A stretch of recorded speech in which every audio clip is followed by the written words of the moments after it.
Երևանում է Օվերչուկը, վաղը ՆԱՏՕ-ի գլխավոր քարտուղարի տեղակալը, ԱՄՆ սահմանային եւ մաքսային խումբն է արդեն Երևանում խոսում ցուցակ է։ Ընդհանուր process-ի տրամաբանության մեջ, այսինքն շարունակվում է Կովկասում պայքարը աշխարհաքաղաքական ազդեցության, աշխարհտնտեսական սխեմաների համար, հիմնականում լոգիստիկ սխեմաների համար, եւ այս դինամիկան իհարկե տևական ժամանակ է, որ մենք տեսնում ենք, այսինքն այստեղ որևէ նոր բան ըստ էության չկա։ Օվերչուկը գալիս է իր այն հայտարարությունից հետո, որ Հայաստանը պետք է կողմնորոշվի Եվրամիություն թե Եվրասիական դեսական միություն։ Իմ գնահատմամբ Օվերչուկի այցի համատեքստում նույնիսկ ոչ այնքան այդ հանգամանքն է կարևոր, որովհետև ես կարծում եմ այդպիսի խնդիր Հայաստանի առաջ այս պահին չկա եւ թերևս չի էլ լինելու։ Օվերչուկի այցի համատեքստում կարևոր են իհարկե հենց լոգիստիկ սխեմաների հետ կապված հարցեր։ Մասնավորապես մենք տեսնում ենք, որ փորձարկվում է Ադրբեջան, Վրաստան, Հայաստան երկաթուղային ինչ որ ենթակառուցվածք աշխատեցնելու տարբերակը, հենց նույն Օվերչուկը շաբաթներ առաջ հայտարարել էր, որ Ադրբեջանը խոստացել է, որ ռուսական երկաթուղիները կունենան հնարավորություն այդ սխեման իրականացնելու։ Մենք գիտենք, որ ռուսական երկաթուղիներն են նաև հավատարմագրային կառավարում իրականացնում Հայաստանում, եւ այստեղ Օվերչուկի այցի համատեքստում թերևս ավելի կարևոր են այս հարցերը, նաև Էրդողանի նախորդին արած հայտարարության առումով, երբ նշեց, որ խորհրդանշական քայլեր կլինեն հայ-թուրքական հարաբերության կարգավորման ուղղությամբ, այստեղ հավանականներից մեկը դիտվում է սահմանը երրորդ երկրների համար բացելու տարբերակը եւ չեմ բացառում, որ նույն այդ սխեման Ռուսաստան, Ադրբեջան, Վրաստան, Հայաստան ինչ որ հեռանկարում դիտարկվի նաեւ դեպի Թուրքիա շարունակելու սցենարով։ Եվ բնականաբար նաև Թրամփի ուղու վերաբերյալ հայտարարությունները, որ հնչեցին Իրանից, շատ կոշտ հայտարարությունը Իրանից եւ նաև Ռուսաստանի արտգործնախարարության պաշտոնյաներից մեկը, որ առանց մեզ դա իրագործել մենք պատրաստ ենք պարամետրերը քննարկել, առանց մեզ հնարավոր չէ եւ այստեղ որևէ մեկին դուր գա թե ոչ, կարծում եմ սա իրատեսություն է, այսինքն եթե այս ծրագրին սկզբունքորեն դեմ են դիրքավորում Ռուսաստանը եւ Իրանը, այդ ծրագիրը չի կարող աշխատել ըստ էության։ Հիմա են դեմ արտահայտվում, բայց տևական ժամանակ է process-ը գնում է։ Թերանը, Մոսկվան լուր էին կամ հակառակը պոզիտիվ հայտարարություններ էին հնչում։ Ինչ որ բան է փոխվել։ Չի բացառվում, որ ինչ որ մանրամասներ հայտնի են դարձել Իրանին նոր քննարկումներից, որովհետև վերջին շաբաթներին հաճախ խոսվեց, որ Հայաստանն ու Միացյալ Նահանգները սկսում են քննարկել այդ հայ-ամերիկյան կոնսորցիումի ձևավորման եւ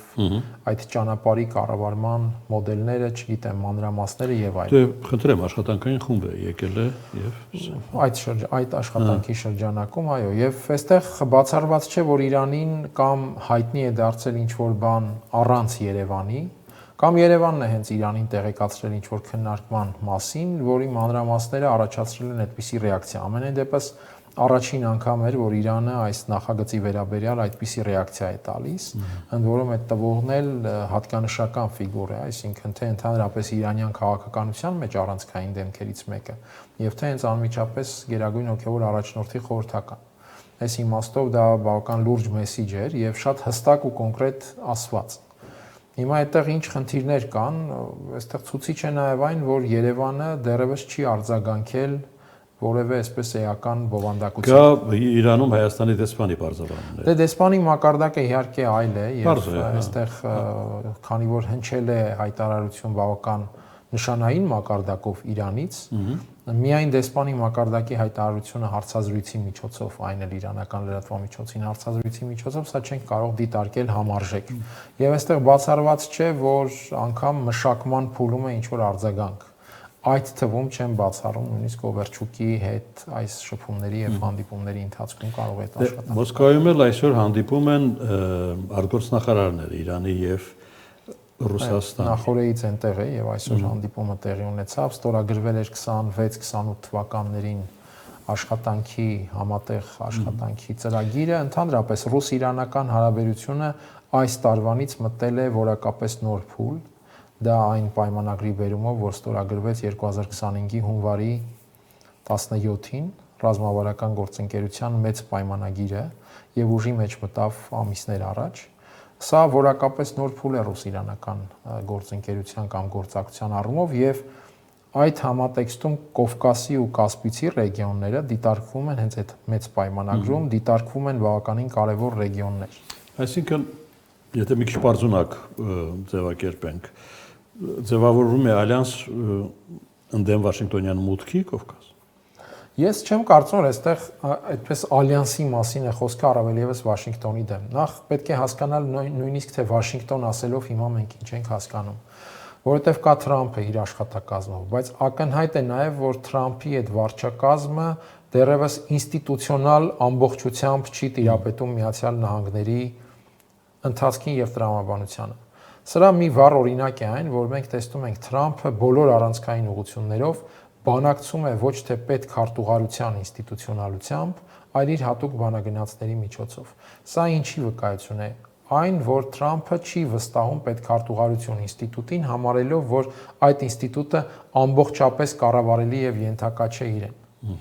Եվ հասկանում ենք այնտեղ պայքարը Թրամփի եւ այդ ուլտրալիբերալ գլոբալիստական մոտեցումների կրող ամերիկյան թևի միջև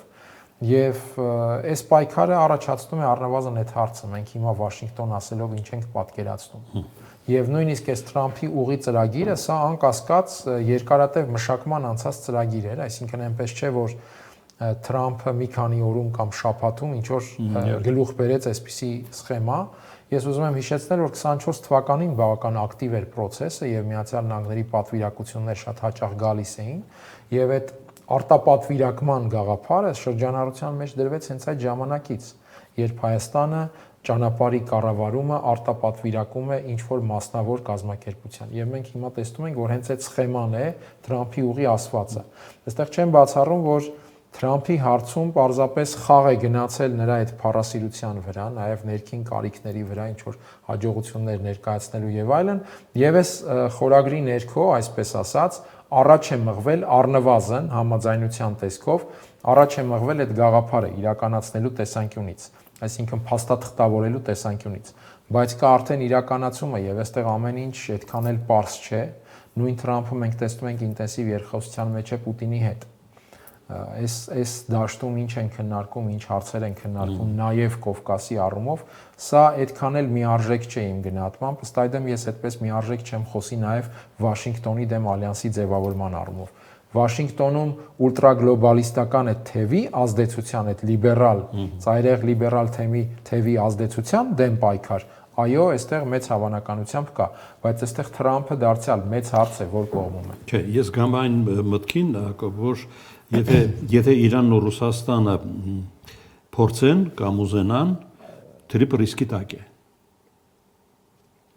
Համենայն դեպս ունեն մեծ հնարավորություն եւ այստեղ ռիսկը նաեւ այլ է։ Այսինքն ճնշել Երևանին եւ Բաքվին։ Դե բնականաբար ճնշման մասին երևի թե խոսք կարող է լինել միայն Երևանի դեպքում, որովհետեւ շատ թույլ վիճակում է Երևանը։ Բաքվին ճնշելը շատ ավելի Թրիպով ոգևորված է նաև Բաքուն։ Դե Բաքուն իր խաղով է ոգևորված, որովհետև Թրիպով ստանում է այն, ինչ ուզում է, այսինքն Բաքվի համար ինչ տարբերություն, թե ինչ ձևակերպումով կստանա Իրան խոչընդոտ ճանապարհը։ Այստեղ խնդիրն այն է, որ Ռուսաստանն ու Իրանը որպես հակազդող գործողություն կարող են առաջարկ անել Թուրքիային եւ Ադրբեջանին։ Սա է լինելու մեխանիզմը, բնականաբար պատերազմով չեն փորձելու հակազդել, փորձելու են հակազդել քաղաքական առաջարկներով եւ սխեմաներով։ Վաշինգտոնի թևում է խաղում։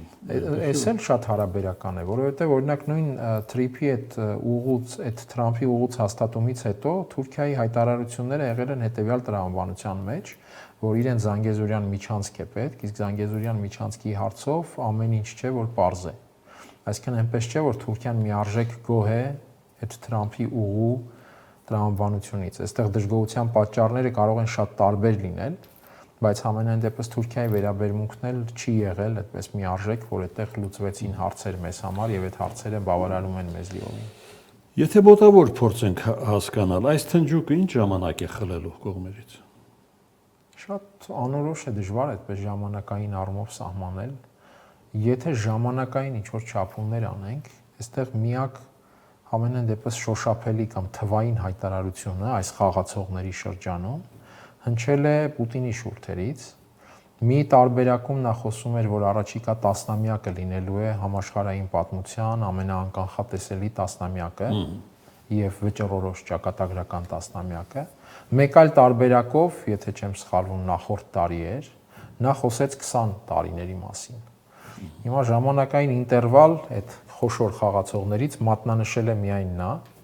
Հիմա այս ինտերվալը կպահպանվի ավելի երկար, ավելի կարճ, սա իհարկե հարց է, բայց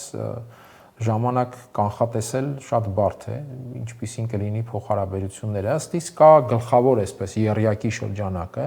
Միացյալ Նահանգներ, Ռուսաստան, Չինաստան։ Եվ հետո արդեն դրա տակ մի շարք այլ խաղացողներ են տեղավորվում էական։ Բայց սրանց միջև փոխհարաբերություններից է կախված, թե ժամանակային առումով ինչ պատկեր կունենանք։ Մի բան երևի թե անկասկած է, որ իրավիճակը չի մնա այսպիսին։ Այսինքն մենք հիմա բոլոր դեպքերում շարունակում ենք Կովկասի հարցում լինել միջանկյալ ստատուս քվոյի շրջափուլում։